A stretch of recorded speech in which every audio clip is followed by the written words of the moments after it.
Well, I want to thank Mark for making this requirement, this new requirement. Maybe you're not thanking Mark, but I'll thank Mark because I think it's a really good idea. SVA has, I've taught at SVA more than I've taught anywhere else, longer than I've taught anywhere else, and it's one of the more mysterious teaching jobs I've ever had, because when I was hired, I said, what should I do? And I said, just do what you want. Do what you want to do. So that's what I've been doing. And now I'm doing something that sometimes I want to do and sometimes I don't want to do, which is, talk about myself for a while. I'm kind of, sick of myself today anyway. I had a teaching day today. So I don't really talk about myself, do I, when I teach? We talk about stuff, yeah. So I'd like this to be kind of informal, if that's all right with you. I'd like you to feel free to interrupt me for information, technical information. Come on in. How big is that? What's the material? What year was that? I might forget that stuff. This PowerPoint is relatively new to me, and so I think most of the images have titles and dates, but they don't have sizes, which is kind of intentional because you don't want to spend your time reading too much, but we do want some information just to get a sense of what the work is, because this is a flawed setup, and maybe it just can't be any other way. You're going to be looking at images of things, not things, and there are different sizes and different materials, and they're all translated into kind of shitty projections. We used to use slides. I think they were better, but that doesn't happen anymore. I'm sure the technology will get better. And this first image, by the way, is from a slide, Ektachrome slide that I took when I was in high school, when I was in California, growing up in California, from the formative ages of 12 to 17. And I would go to the High Sierra every summer and go hiking. And I would draw up there. That's really where I learned to draw. One of the first things I learned to draw intensively was mountains. They're very forgiving, more forgiving than figures. I went on to figures after that. But I recently came across a box of these slides, and I realized they kind of have a metaphorical meaning for me as well as sentimental value. Mountains, especially young ones, have this very high contrast between really brutal form, really rough, massive form, and really intricate form. And intricate form is basically caused by gravity and tectonic plate shifts and glacial movement and things like that. And the Sierra Nevada mountains are very young. So I think, one of the things that attracted me to thinking about the mountains and about how they form has something to do with my interest in intricacy and complexity. I'm going to show, I think, about 80 pictures tonight. And this goes up to some recent things that may not appear as complex as some of the earlier things I was doing. And yet, I think there's the shift in notions toward complexity may become apparent. And if it doesn't, you'll let me know.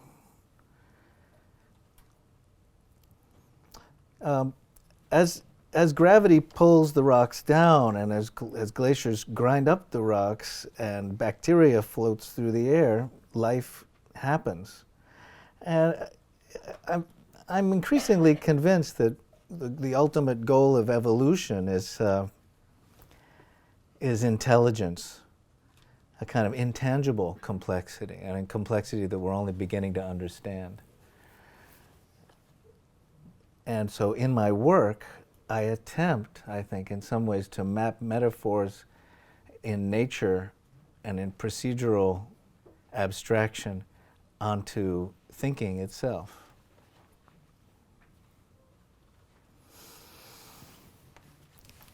Now I'm going to talk a little bit technically, and I think it's just a way into the work. I'm not very good at talking much further about meaning, but you're welcome to interrupt and ask if you like for some elaboration.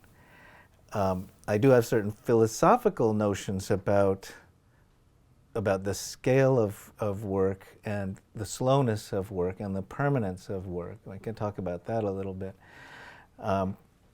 This is an enamel on aluminum painting made on a scrap of, and I say scrap intentionally, a piece of metal found in a scrap yard that measures 19 by 15 inches roughly and is about 3/8 of an inch thick.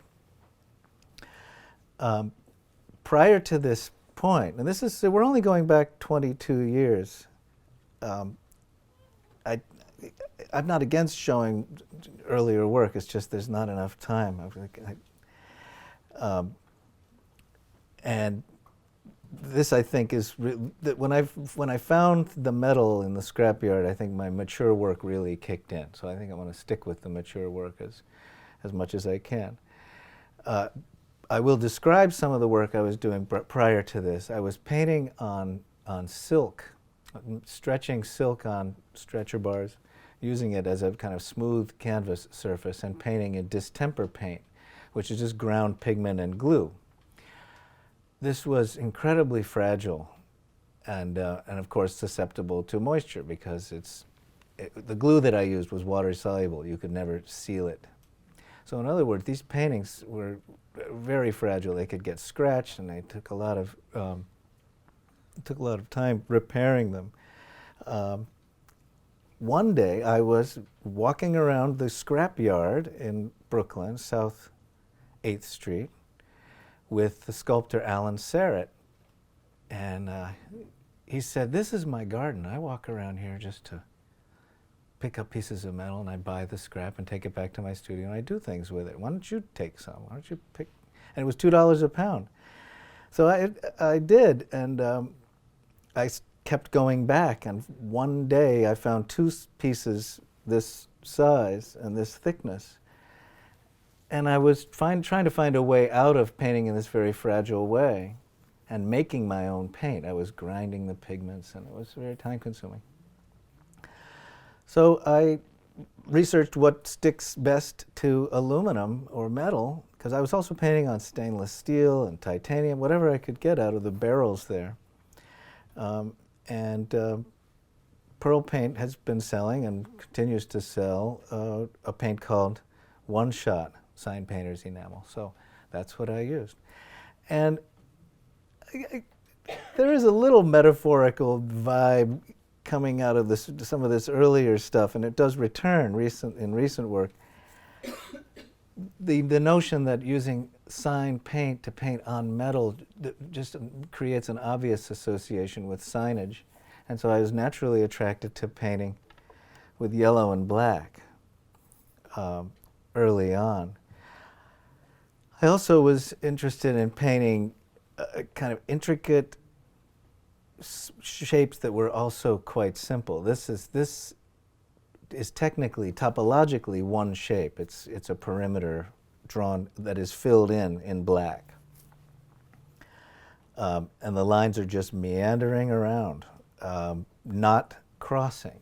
So that was basically the rule that drove this work to be made. After making quite a few of those more biomorphic things, I wanted to look at making an image using a more complex system for creating an image. And I made a picture using a continuous line as well, but I just kinked it. So just by putting an acute angle into the line, or to make the line consist of acute angles, achieved this effect.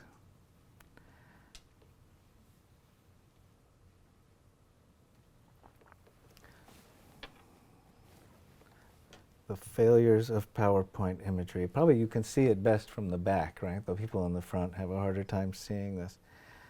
There's a kind of crystalline shape that's generated by this picture. You know, after doing quite a few of these meandering line things, I decided to break down the lines into line segments, and I've made a number of things using this modality. I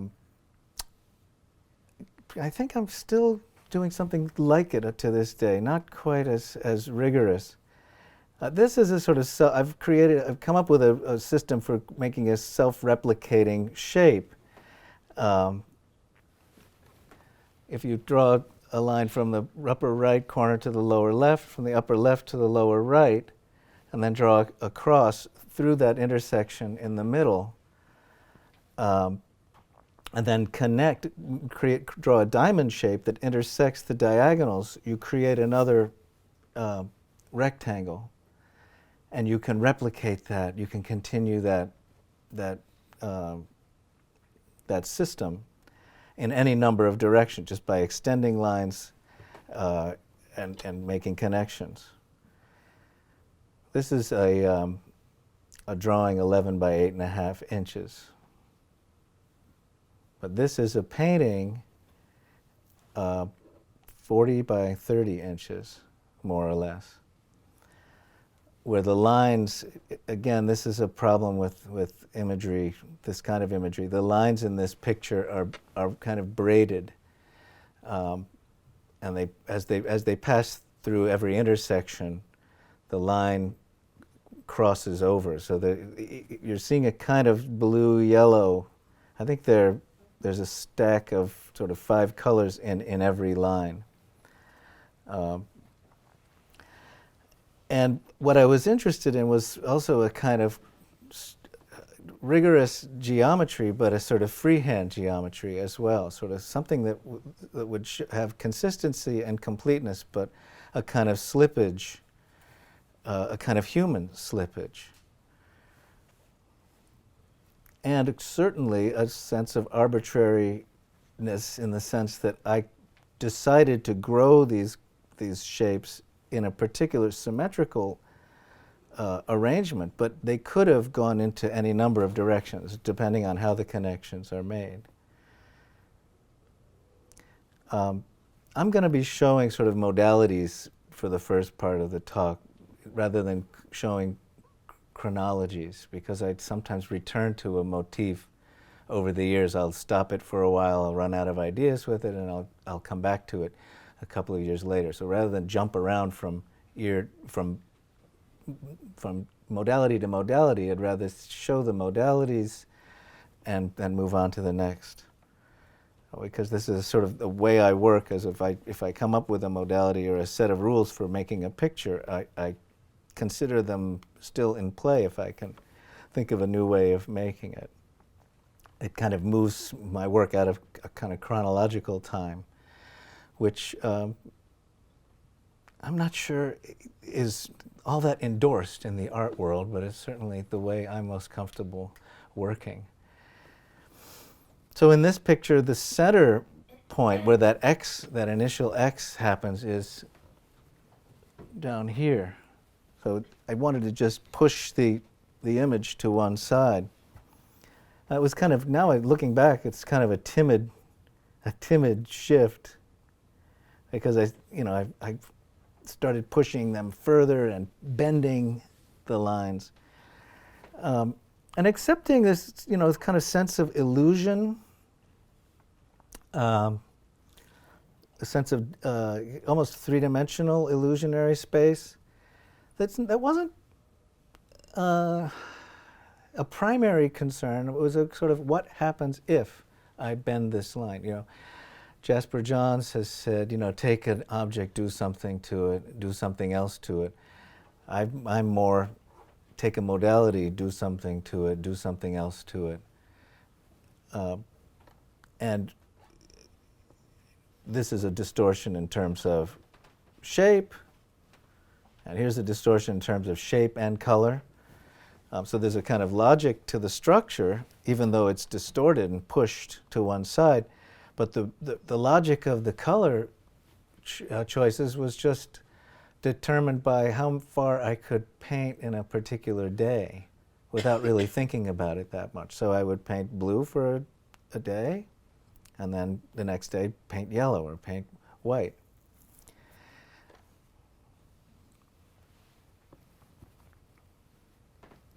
This is a little drawing, just to give you a sense of some other ways I work. I draw a lot. This is a little notebook drawing. It's probably 5 by 3 inches or 5 by 4 inches.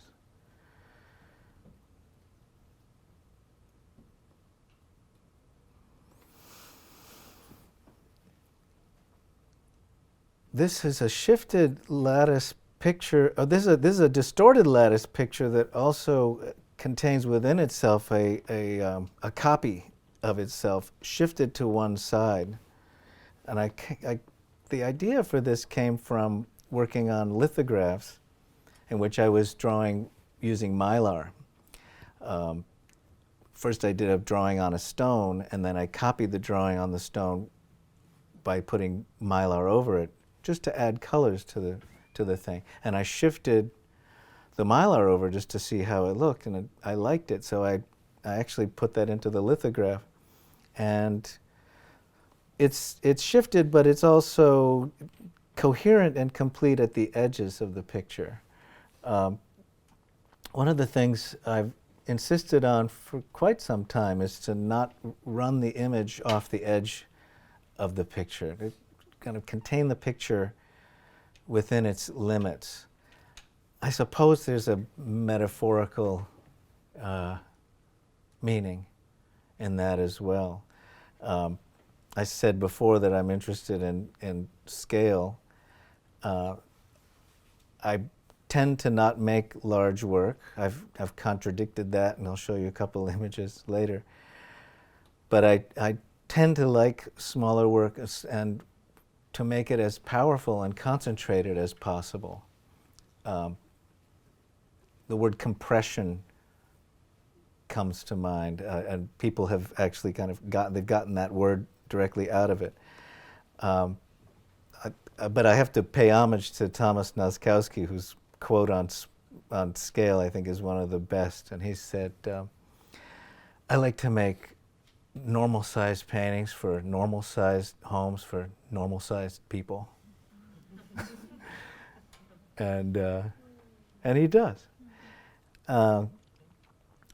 We just were down in Houston looking at the Menil collection. There's a show of Waltz, W-O-L-S, a very interesting German artist who died young.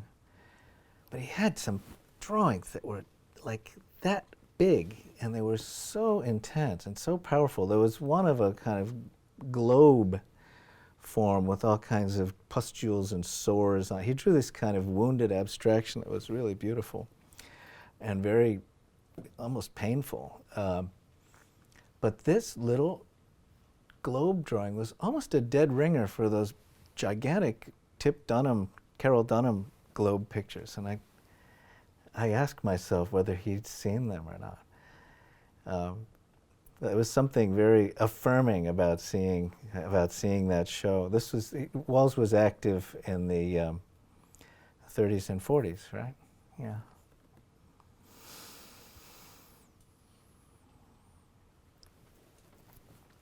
So, yeah, there was a time, and I think I've moved on from that, in which I think I was trying to just cover a surface using a kind of strategy, a geometric strategy of repetition and iteration. So there's a group of things that use this modality, which is a sort of bastardization of the golden rule drawing, or global rule, the golden rule, the golden section, in which a rectangle is created, in which where a square is inscribed, the remainder rectangle is the same proportion as the original rectangle. And I just wanted to divide by halves. So this is just a painting where halves generate more halves and nest within themselves. And the decisions still have to be made. What's the next color going to be?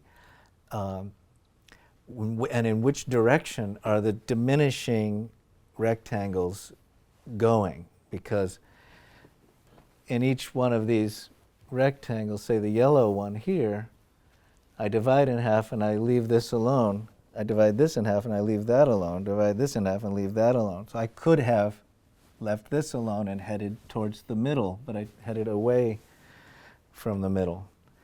At the time, it was a very significant move for me. It had something to do with handedness, right-handedness or left-handedness, in a kind of rotational way.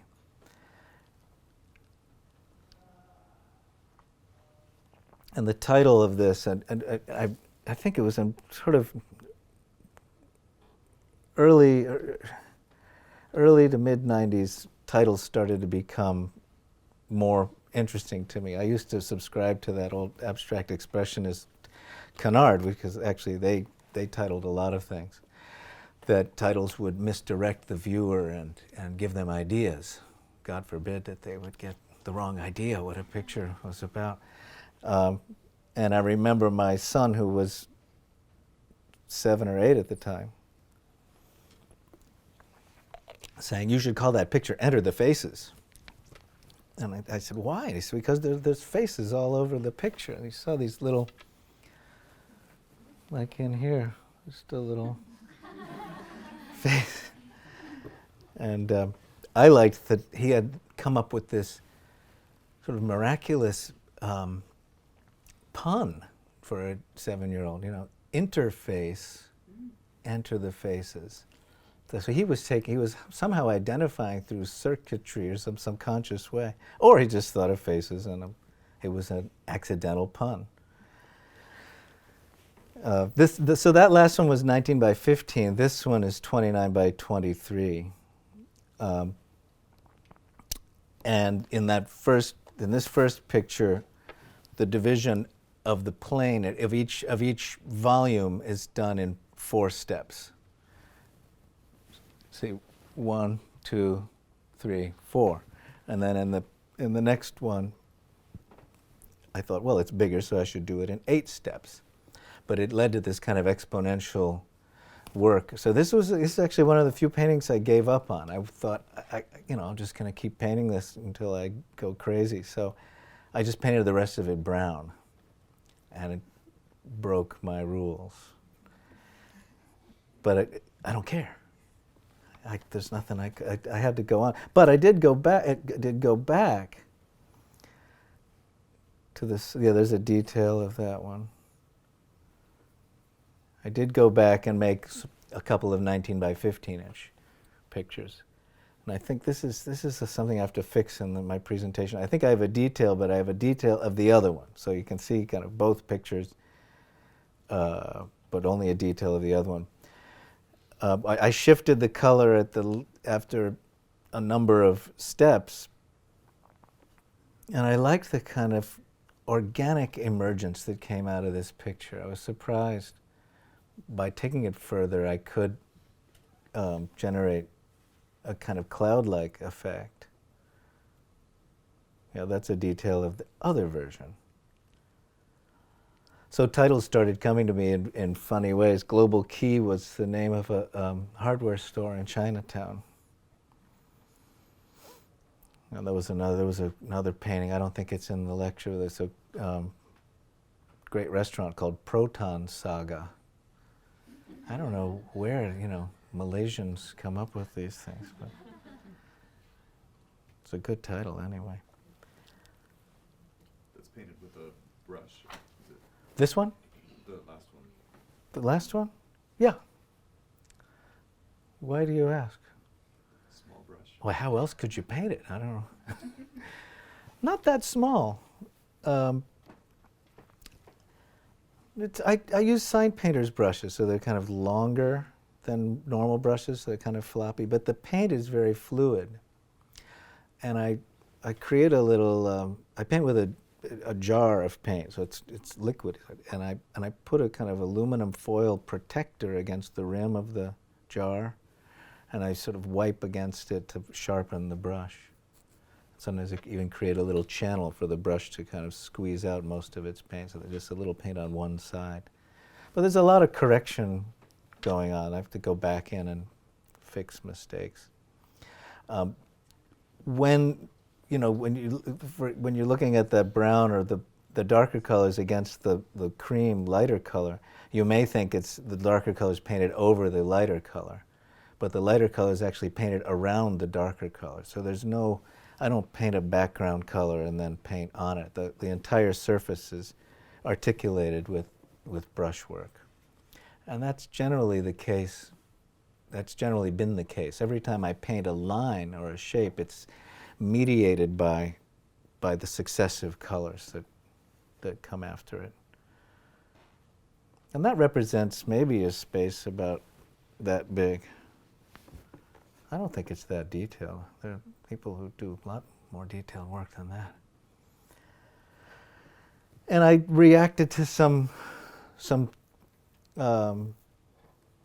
comments at one point regarding my relationship to line, because I don't think of the pictures, that even the ones that I've shown you, or the things that I do now, as linear so much as the lines having to do with decisions and the following of instructions, or the following of constrained procedures. So I wanted to underscore that by making a picture that had no lines. And I've gone on to make others. It's a sort of uncharacteristic type of work that I continue to do.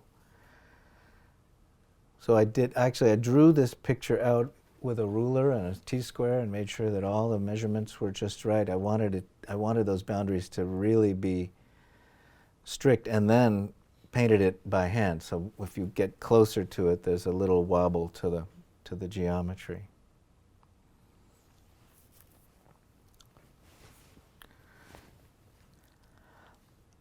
Koan Pictures is another kind of category that I've been working with, and I just made a new one recently. And if you go to the Surviving Sandy show that's opening this weekend, have you all heard about that? Yeah. There's the biggest painting I ever made will be on view out there. It's 12 by 18 feet, I think, or 8 by 12. It's big, and it's kind of a comb. It's a kind of a comb picture. But this is maybe one of the first of the Koan pictures. I'd been trying to make etchings this way, where there would be two plates and you have a red plate and a black plate. And I've never successfully done it. I've tried, but in painting, this is a good example of painting the second color, the light color after. So the line is really articulated and sharpened by being painted this way. And the other thing that's attracted me to this is the sort of anti-compositionality of this kind of picture.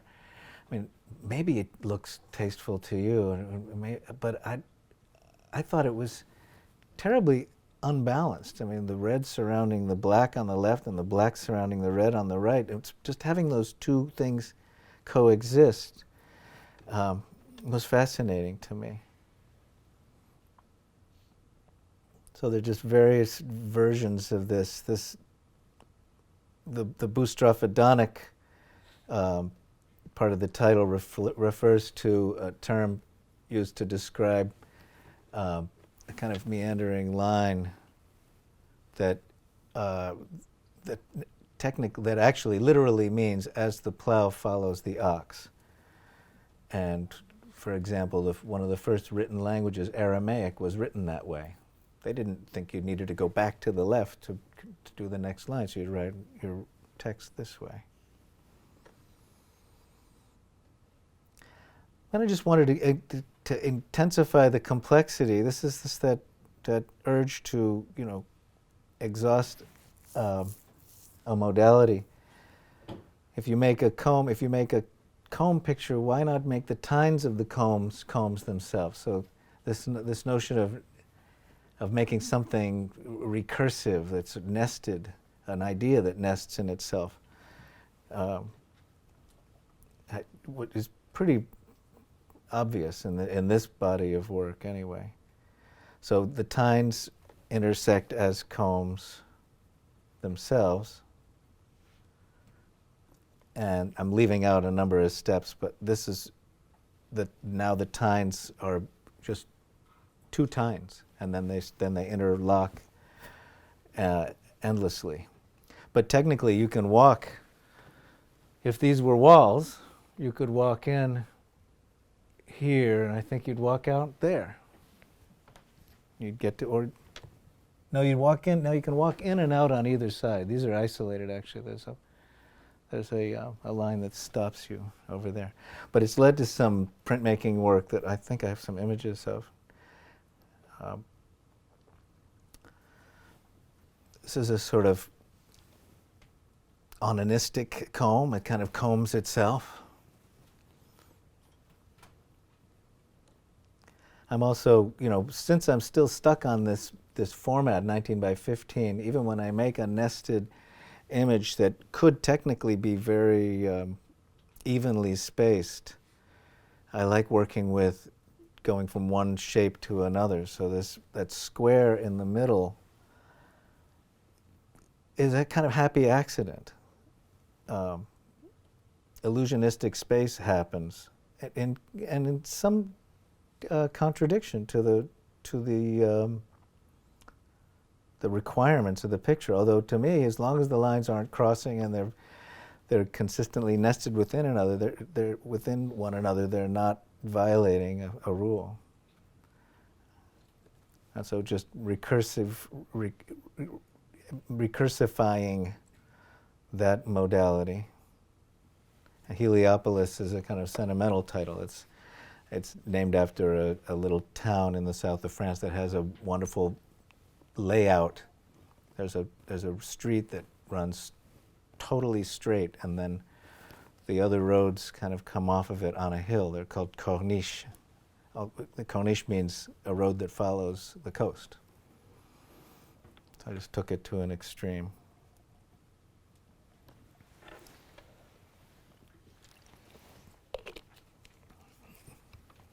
Anybody here know who Goltzius was? Great engraver. I love to make engravings. And I love Goltzius, and Goltzius made a great engraving called Hercules. So if you're interested, you can certainly find it. Hercules by Goltzius. It's in the Met also. So here we're 2006. I hadn't done many of these meandering line things in a while, and I wanted to sort of revisit that, the endless line, but this deals with the endless line containing other endless lines. And I dedicated it to Goltzius because he was very much about line, and was probably the greatest engraver who ever lived. This picture is 29 by 23.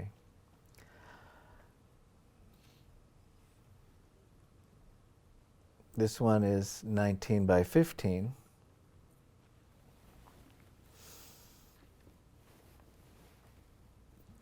So it's interesting. It's interesting and aggravating and confusing sometimes for me to go back and look at the arc of all of this stuff and try to make sense of why this happened then and not that, why certain kinds of geometries come and go. But I think, my uncle put it very well. I think he was talking about writing, though. And, you know, we're doing something that is both research. You know, we're all artists. We're all trying to make something that hasn't been made before, and we're trying to learn about who we are and what the world is. And we're trying to discover it as we go along. I mean, I'm not a very good planner. I mean, although I'll plan a little bit. You know, let me make a picture with lots of kinks in it, lines that are kinked against one another. But my uncle used to say, you know, writing, it gets you through the day. You know, the idea that the work of the artist is sometimes drudgery, and yet if you keep doing it, you end up with something that you can think about. So that I oscillate between this very intention-based practice and a kind of labor-based practice. That's why I think I returned to this modality. 10 to the minus 31st refers to the first moments when matter began to coalesce after the Big Bang. My dealer suggested it. It's the last time.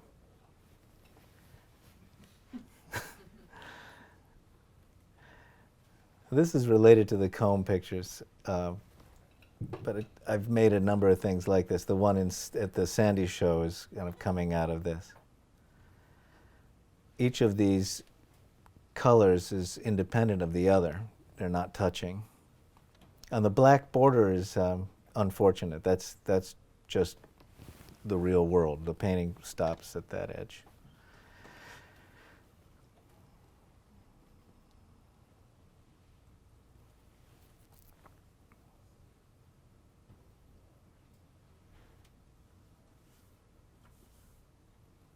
So that one's 20, oops. Let's see. 29 by 23, 19 by 15, 29 by 23. I just wanted to make a painting where the two volumes would send their colors in reverse in some kind of paradoxical way. And all they have to do is kind of go around from behind. That's a lot of work to prove that point. But some surprises happen. That weird little stack here seemed to somehow have to happen. And at that title is actually, does anybody know where that title comes from? One of the harder to hear lyrics from the Rolling Stones. Sympathy for the devil. As every cop is a criminal, and all the sinners saints. As heads as tails, just call me Lucifer. And I've heard that song a million times. Yes. Are these all on metal? Yes. Yeah.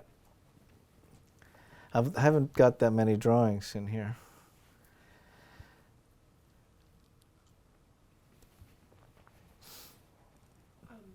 So you talk about these rules that you're following. Are you making these rules? Are these rules that you're making for yourself? Absolutely. Okay. Do you write them down? Is it like a strict thing that you adhere to, or is it more just things that you keep in mind, or? I wrote a bunch of them down after the fact in a catalog that might be here. It's a little green catalog. The writer of the essay for the catalog said, "What are the rules exactly?" And so I wrote them down, and that he kind of misrepresented that in the catalog, saying that I write the rules down before. And I'd sat down and written them all over a couple of evenings. I think I was stricter about the rules in general, 10 years ago, 15 years ago, but I think I've kind of absorbed them now, and I don't have to think that strictly about it. You've learned your own rules. Yeah, but they really vary. I mean, this one has a strange little thing that happens. If you look at the two bars on the left, the longest lengths in the picture, and then you look at the middle of the picture, you sort of identify the middle of the picture with the outside, and the blue with the outside, and the green with the second level. But what's actually happening is that every time a turn is made, a certain percentage of the opposite color is mixed in. So there's a rule there, but I just don't really feel that I need to write it down. I don't think you need to know it. So it's not a, pardon me? So it's up to you. Of course it's up to me, but you could say you want to know it, you know. So basically green turns to blue and blue turns to green. So there's a number of steps. I counted the number of turns, and then I made up the number each. I made up a batch of paint for each turn. And so they basically reverse. They reverse each other's color. Maybe it's because it has a kind of simple structure that I wanted to mess with in some way, make it more complex. And maybe I wanted it to be one of those things that if you're looking at this picture, at first you go, oh yeah, blue thing and green thing. The colors are shifting. But then if you're patient enough to look at it hard, you go, oh, wait a minute, that's cool. I hope it's cool.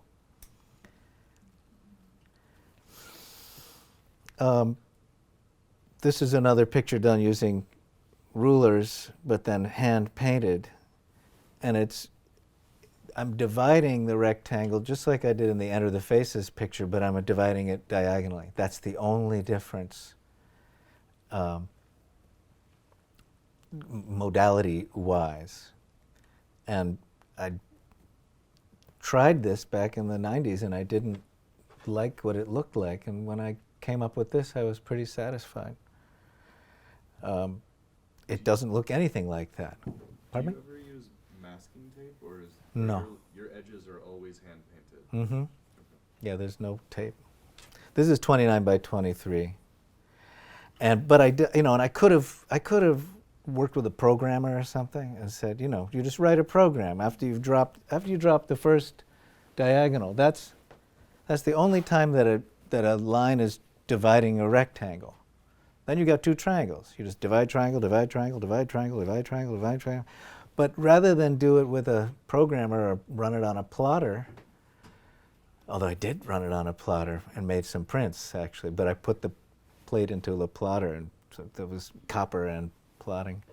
And I did it on a computer, but I didn't use a program. I used a CAD program, so I still built in some of my own idiosyncrasies. And so if I had been programmed, I think it would have looked more regular. So this was drawn by hand, and then the colors were assigned by actually drawing and putting symbols inside each of the triangles, and actually just verifying it by brain rather than by some system or some objective system. Now, I don't know if that's necessarily a good thing or a bad thing. That's just the way I work. I mean, I was talking about intelligence being the product of evolution, et cetera, et cetera. I've been reading these wacky science fiction books by Ian Banks, who his world that he conjures up contains minds that are computers, but they're so intelligent that they have senses of humor and irony and compassion, and it's a very believable scenario. So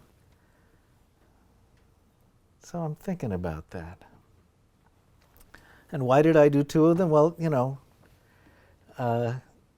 because I wanted to do it again. And this is a smaller one. This is a different set of colors. It has a different vibe. And I remember once saying to Terry Winters, I was showing him a picture, It was that color reversal thing that kind of meanders around behind. And I'd done a small one and I did a large one. And I was kind of apologizing. I think maybe he'd seen the large one, and I said, I did another one, like apologetically. And he said, "No, why'd you say that? I mean, maybe you just wanted to feel what it was like to do another one." And I like how he reversed that performative nature of art making, like we're performing for our audience or something.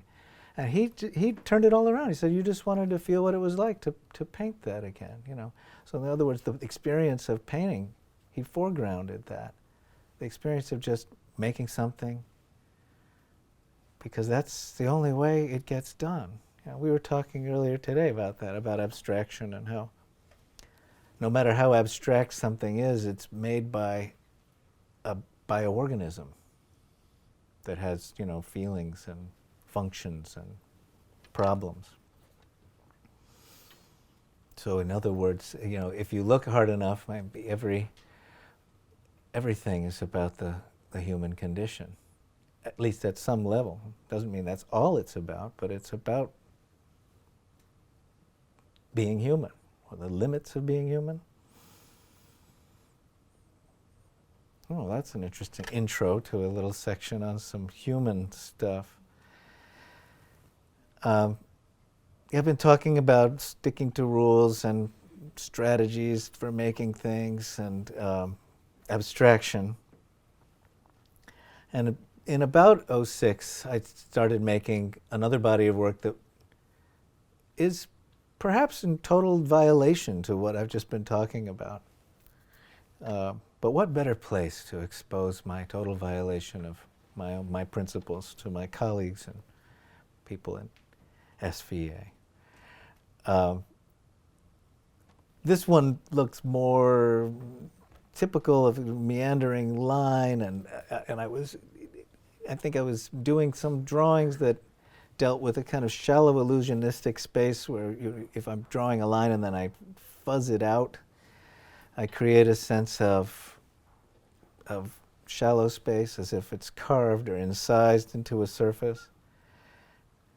But I got more and more involved in kind of the wrinkles of faces and the meaning and the kind of pathos of the face, of the human face. This was 2 years before the end of the Bush years, and I remember being very angry with all those draft-dodging warmongers. So that's why I came up with that title.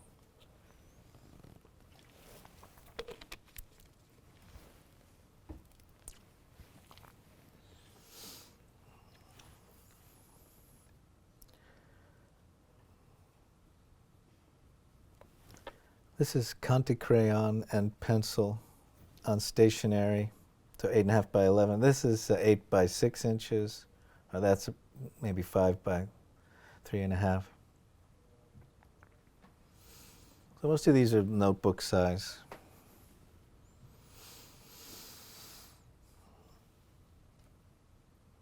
I was turning 50 that year. Maybe that had something to do with it. But I found this paper too, and the paper I was doing abstractions on this paper too. It's a tinted paper from a stationery company in England. It's really lovely, and I've always liked working on office paper. I've done a lot of things on 8.5 by 11 paper since going back to years when I was pretty broke, and I wanted to kind of make things on a low budget. And I've always liked that. And you can get very good office paper that's 100% rag. So that's small scale, the intensity is really a pleasure, still a pleasure to me. Yeah, and things have gotten a little more wild, a little more, as I kept making these things, they got a little more exaggerated and almost comical.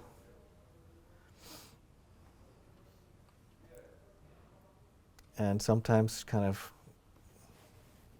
surreal,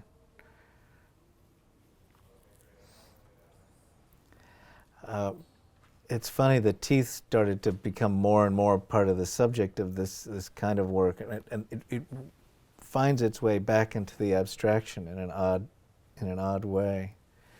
I remember a psychiatrist was looking at this work in my studio, and she had said, "What is it about the teeth?" And she was not just talking about the drawings, but she was talking about these sawtoothed abstractions, which I'll show you further on.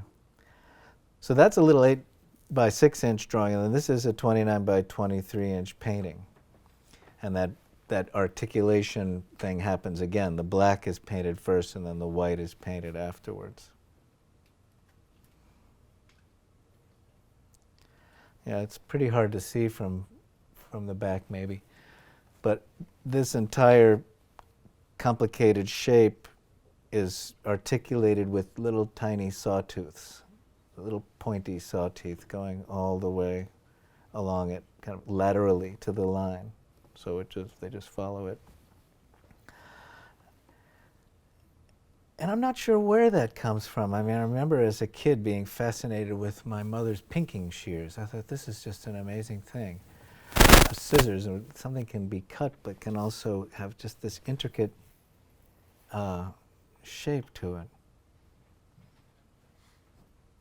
And pinking shears are made so that the fabric doesn't unravel, right? That's the point, yeah.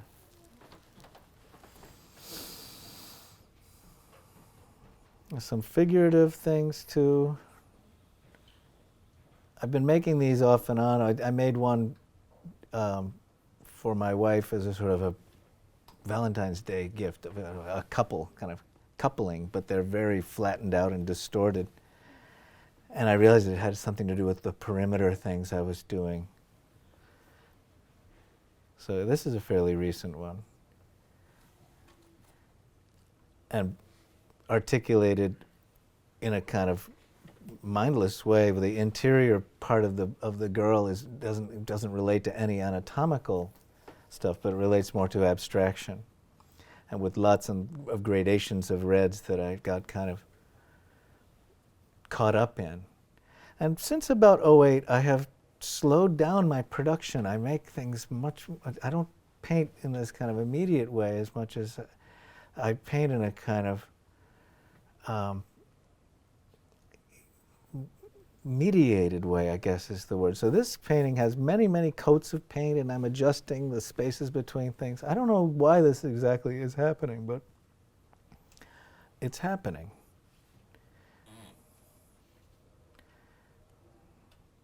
Oh, and the other thing about these is the use of the white.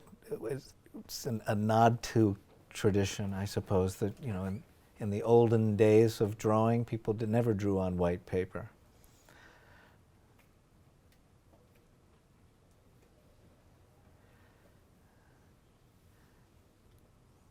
That's another notebook size picture. That's another one. Oh, actually the blue part of these pictures was drawn with a blindfold, and then the rest was articulated afterwards, or elaborated.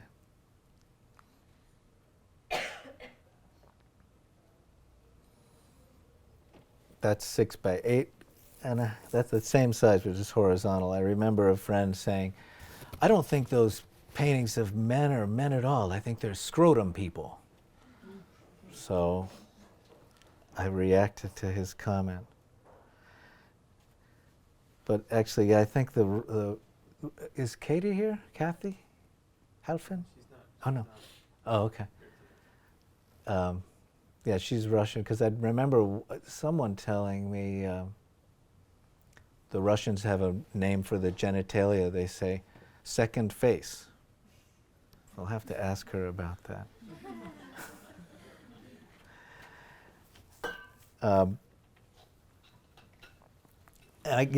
This I guess I just didn't want to get obsessed with this genitalia thing, but the rocks seemed like another, you know, metaphorical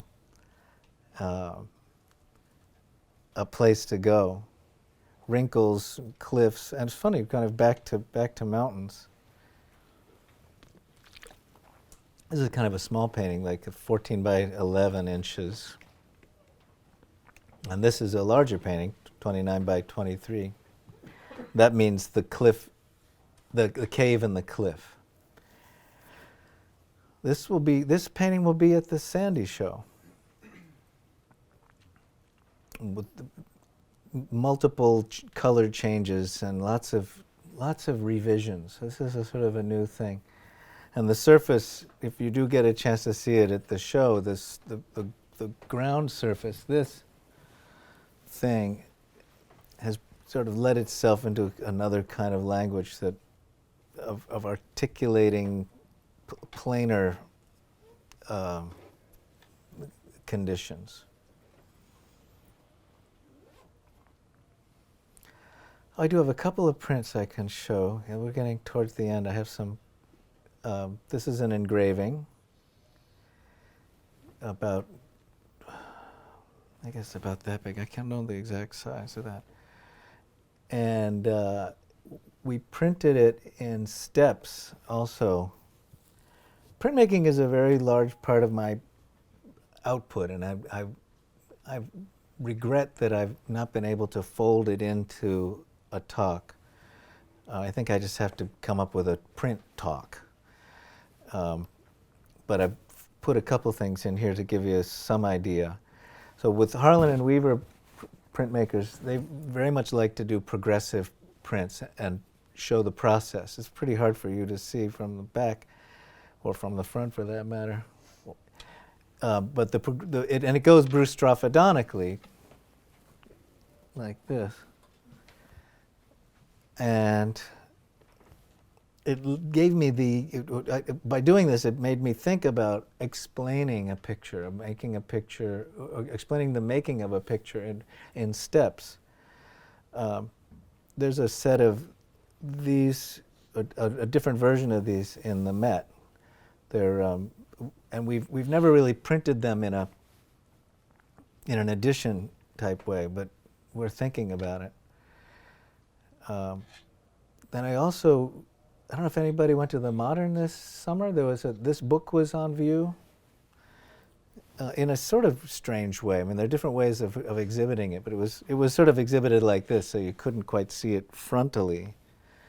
And I've shown it unbound as well on a wall. I think that's here, actually. There it is. So that's all the pages of the book, unbound, hung on a wall. When you get to the third row to the far right, and this again goes from left to right, right to left to right, right to left. So at that point, third row to the right, the colors switch, and you go to the back of the book, and the image unmakes itself. And this picture wouldn't have happened if I hadn't done those first comb pictures. So the combs led to this, led to that, led to this.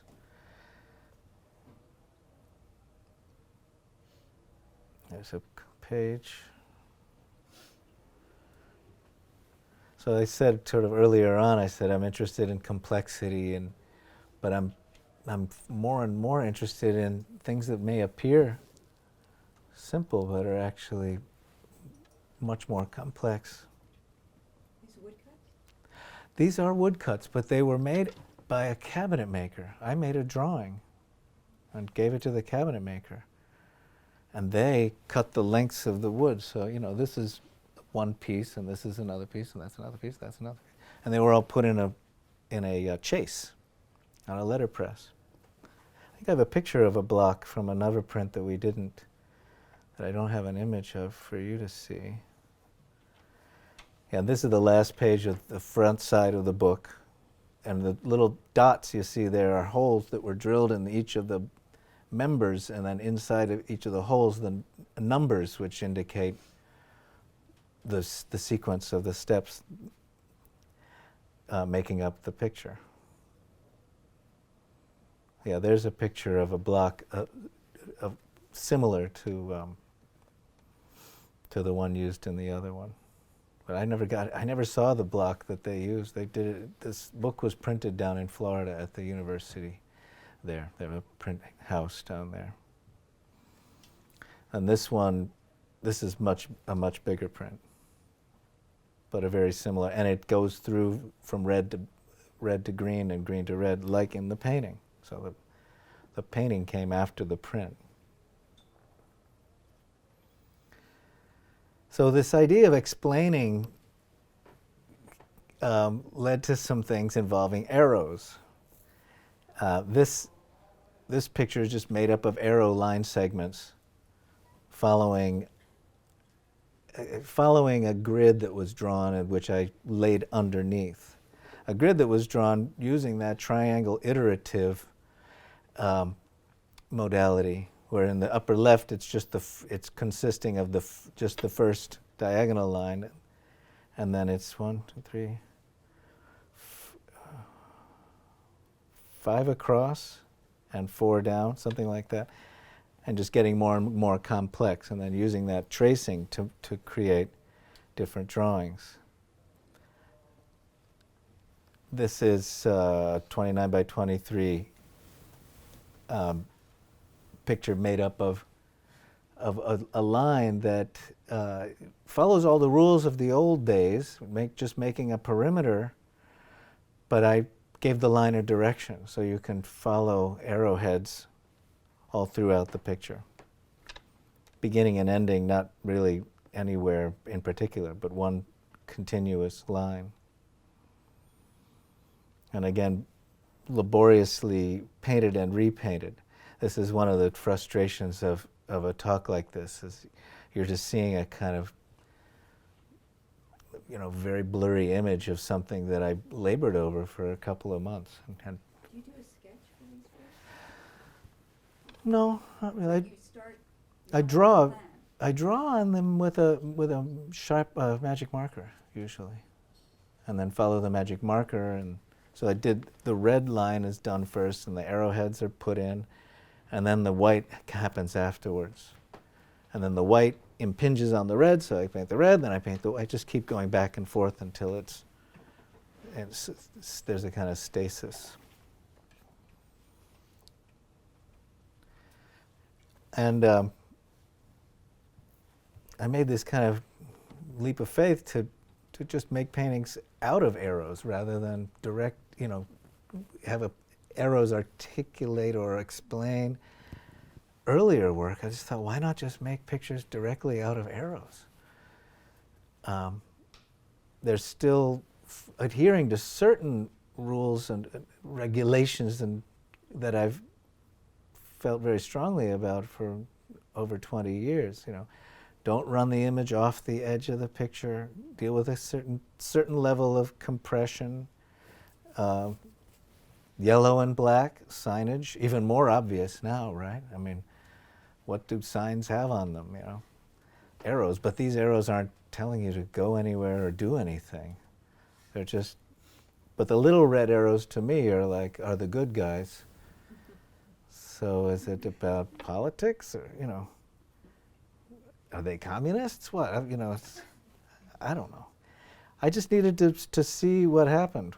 I made templates. I carefully measured the 19 inches and divided. I needed 7 arrows, so I had to use all these fractions to make a cardboard arrow to generate that, and then the little arrow to fit in between. So there's a few of these. I don't know if this is I can't see myself making 47 arrow paintings, but I think if I make a certain number of these things, they'll establish a certain place in my work.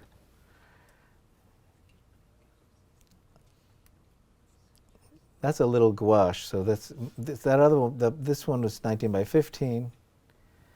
This is an 11 by 8.5 ink and gouache drawing. This is a tiny little gouache drawing, which led to there's a painting, 19 by 15, with just 3 arrows on it. I don't have a picture of it.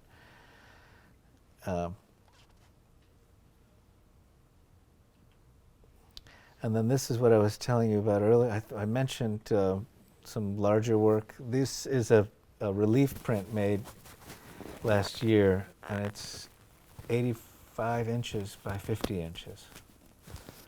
So isn't it weird to look at like a 19 by 15 and then it's the same size here. The reason there's a kind of white halo is that the arrows are actually made of cardboard and they're a little higher than the yellow, the surface where the yellow was inked. And so the paper doesn't make it all the way down. So there's this weird kind of, it's a printing effect basically. And it's a little hotter here, just having to do with the way the roller passes across the cardboard.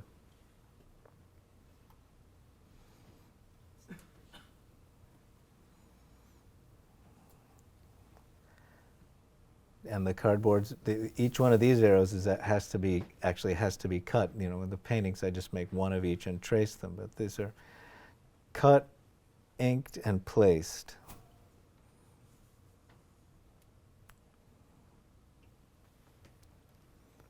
And this one has no yellow.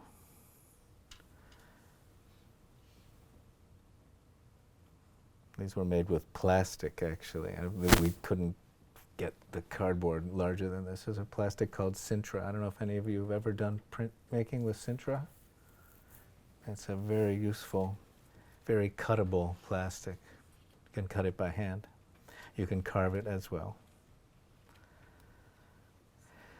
And lately, I've been getting a little more serious about sculpture. Over the years, I've amused myself by making little toothpick sculptures that are sort of hand-held. They follow a certain type of system in the sense that if you take a dried grape stem or any kind of branching organic matter, and this matter has endpoints, you can connect the endpoints of any given plant form. And you so I chose grape stems years ago, and I used to give them to people, and I didn't really take them that seriously. And I used to smoke a lot of pot. I guess it was, something to do when you're stoned. No more pot. But and they're all gone. Most of these are, I think pretty much all gone. There's somebody who might have one from the mid '80s, but I used wood glue, Elmer's, and cats like milk, right? So these people, anybody who had a cat, and if I gave it to them, they would tell me, usually a couple months later, that the cat ate the sculpture. They like the milk glue. So and back in those days, I thought these would be really interesting if they were bigger. They're just not. They don't feel done. There's just they're these lightweight little things. They're structurally pretty interesting, and I started tangling the grape stems up so there wasn't a kind of plant form with a little wooden crystal around it. I was kind of fucking them up, and I was making things without the grape stems and just sticking toothpicks together and making geometric forms out of them. And I thought, well, one of these days there'll be this three-dimensional scanning, and maybe they can make things out of metal and there'll be three-dimensional printing. And now there is. And so we're doing it. And this is the first 3D print of a toothpick sculpture that I've done. It's made of plaster and cornstarch, so it's very fragile. But up at Cornell, they have all kinds of labs for scanning things, and so that's a detail of it. And that's some stuff I was making in Rome earlier this year, to give you an idea of some other things. And this is the first bronze version of that, the one that you saw in white. And it's 40 inches long. So they've enlarged it. It's about this big, instead of it being about that big. And it's very cool. And it's doing things that I wasn't really expecting. I mean, even you guys can see that weird sort of rippling effect on there. And that's reminiscent of wood, but it's actually a product of the planar printing method. and we could have erased it, but I liked it. And there's a kind of softness here having to do with the printing process and how the file is interpreted. So it's become this other thing. You know, I like how it's going from toothpick to scan to file to print out in wax to bronze, and then the bronze has a finish put on it. So it's how many times removed from this little wooden thing that I made. It's very satisfying and very strange and very new. So I thought I'd show it to you guys because nobody else has really seen these. This is just from about 10 days ago. I'm really kind of curious about them. That's just a snapshot, and that's where you can see how the stem itself is articulated in a strange and surprising way.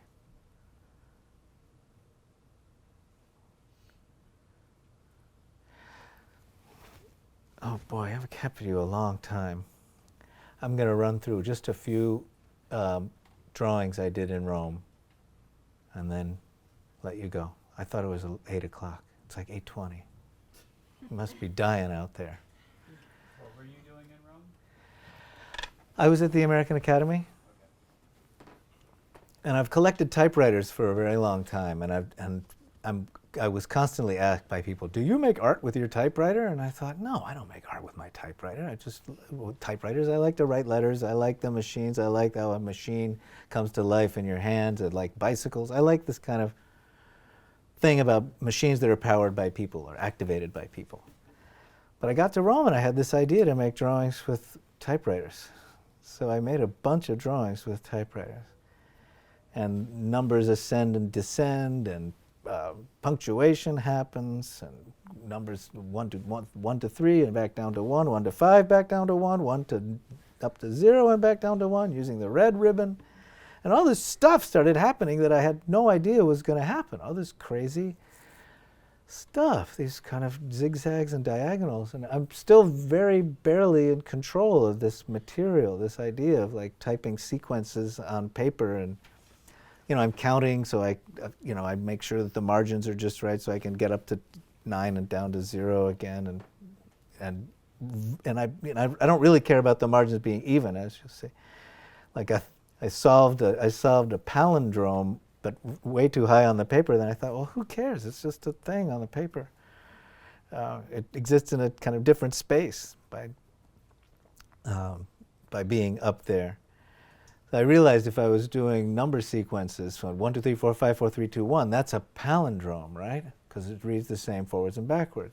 And I mentioned this to one of the scholars at the academy. I said, I'm doing these numerical palindromes. I had no idea I'd be like typing palindromes and numbers.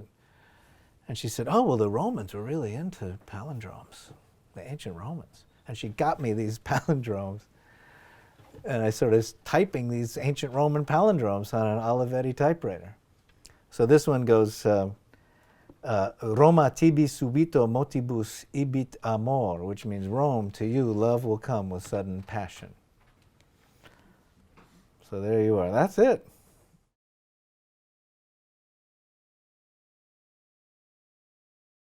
That's a lot of questions in one question. Why don't I take on, why don't we talk about meditation first? I can be quick with that. I'm not into meditation. I like stress. Like I don't meditate, I run in the morning and I kind of suffer, and then I don't suffer when I'm done running. I like that. I mean, that's the relaxing. Like when I'm out of the shower, that's when I feel really mellow. If I could make them faster, I would. I just can't. That's one of those things that artists have to kind of deal with, I think. So I don't, and I don't meditate. I don't feel meditative when I paint. I like to listen to stories or the radio or music. So there's a wide range in time that the pictures take. There's a really wide range. In fact, I'm working on a picture now that I put aside 5 years ago. I just hated it, but I didn't hate it enough to like get rid of it, and now I'm repainting the entire thing. It's like there's that whole painting that was there like a month ago when I got it out, finally realizing what I could do to fix this thing. That's going to be under there. I mean, I don't think there'll be anything left from what I took out. So that's sort of a new thing for me, the 5 year, you know, but I didn't work on it, I just left it aside.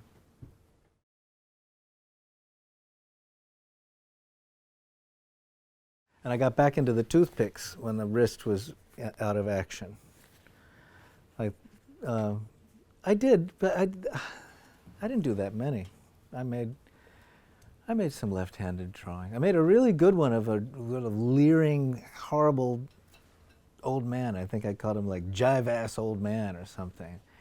And it came out really surprisingly right-handed looking. So I was surprised.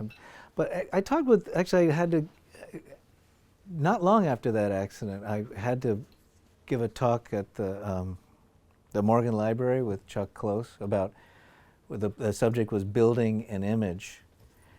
And I had that broken wrist. Now I'm forgetting what I was going to say about giving the talk. Because Chuck is paralyzed. That's what it's about. It's about Chuck. It's not about me. And Chuck, that's why I forgot. Yeah, why should I say? He's always, everybody knows who. But he would use two hands. That's how he paints, with two hands. And he's right-handed, you know, his history is right-handed, but he actually pushes his right hand with his left hand now. So he's totally relearned his way of working. But when I was all screwed up with this injury, I went to the hand clinic every week for quite a while, and there were people in there relearning, and people had learned to work with their left hands, people who were way more messed up than me. They had their hands crushed and stuff. And I realized you can learn, you can teach your other side to work. I did some very strange writing too, and I'd have to write notes. I kind of miss that, you know. The artist Jane Dixon, she broke her wrist, and she now sometimes just switches hands when she paints. Pops the brush over.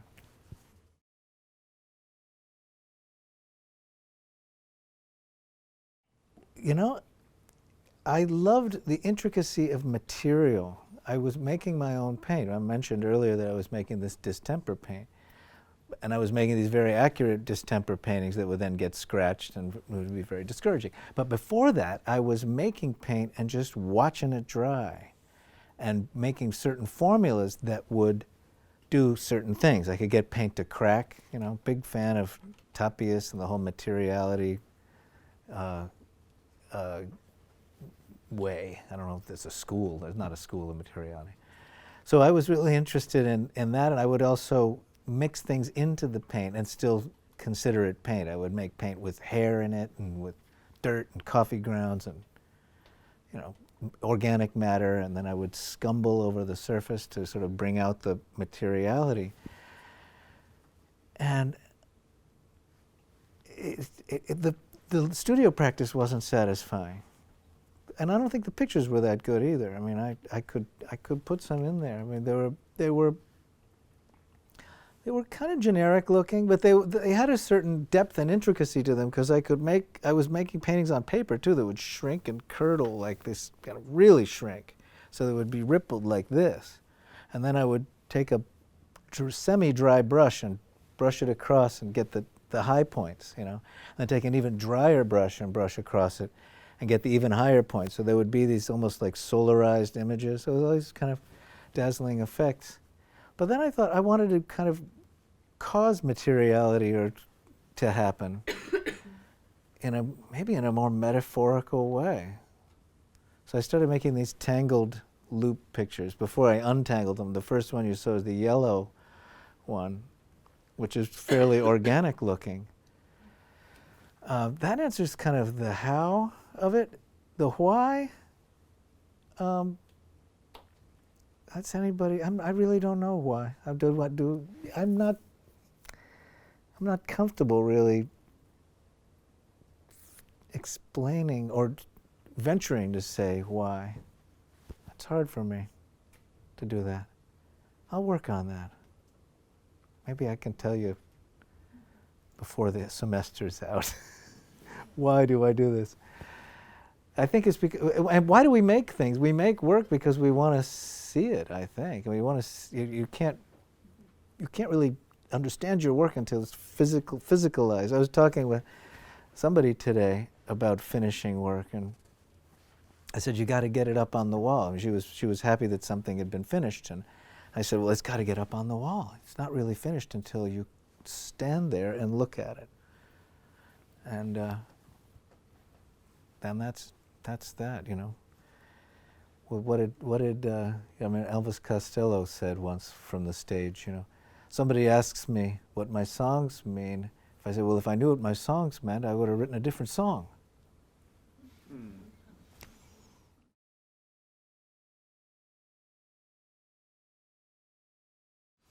Well, I said that the Arrow pictures might be about politics. The recursion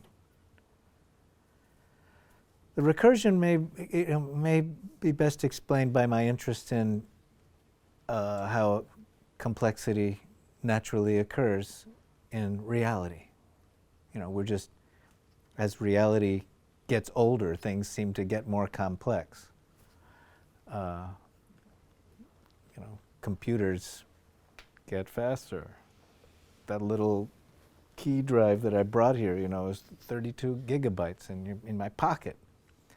That's insane, you know. So that's, you could say that's a kind of recursive effect of technology.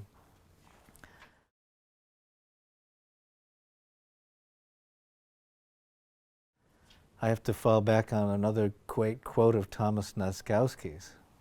But then I can try to answer it myself. But he said, colors are very useful at keeping shapes apart, which I think is very cool.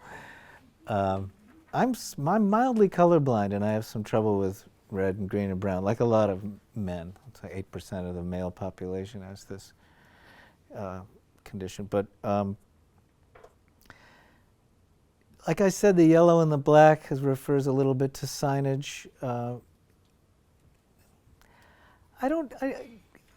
It's fairly intuitive in most cases. I mean, sometimes I'll just think, wow, I haven't used blue in a while, so I get the blue out, you know. I don't do that many pictures that have a lot of colors in them. Usually 4 or less. It just seems to work better for me. But I wish I could see colors better. I mean, I have a friend who thinks that my colors are what they are because I'm colorblind, and the paintings are more interesting because of that. I mean, this is a person who thinks that disability, that all artists are learning disabled in some way or another, so we naturally gravitate towards doing this crazy thing, because that's about all we're qualified to do or something. I think that's a little silly. I mean, you know. Right, for example, like the maze picture with the green to the blue and the blue to the green. Yeah, that's planned, and it's really carefully thought out. Most of them are out of the jar, yeah. But I mix, yeah, I mean, the flat red girl had all these little, I remember actually asking my assistant to, and he's good with color, he's not colorblind, so I gave him the pepper grinder that we have at lunchtime. I said, match the pepper grinder, and I get like this other piece of paper, and so he just made, and they wrote on the jar, pepper grinder. And when I look for colors when I'm printmaking, I can't look in the Pantone book, you know, and they say, now we've got the plate ready, so what color are we going to print it in? And I kind of look around, you know, like, well, that's a good red, you know, or maybe it's that one, you know, and then they like to cut the little piece of paper out and match it. Because, yeah.